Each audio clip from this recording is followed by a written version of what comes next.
Ai, imekuwa tu. Imagine watoto walisoma mpaka jana mpaka sasa. Watoto wetu mahali wako. Hebu ni matibu watoto wao walikufa wanalia. Sisi wenyewe watoto wetu wako wapi? Unatuletea watoto wa mtoto wa grade 1. Mtoto wa grade 10. No. Mimi nipewe mtoto.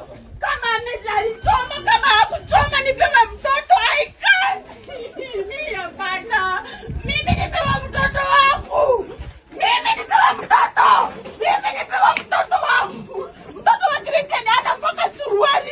Ana suruali na mtoto ana siku.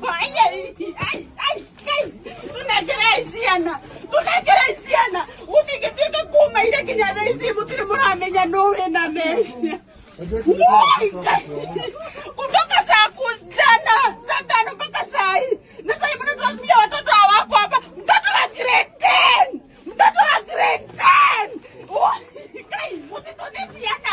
Oi, mama oi, kai, niende leo bwana. Mimi nipewa mtoto wangu. Mimi nipewa mtoto wa grade 10. Hata ana suruali, alitoka na night dress. Ana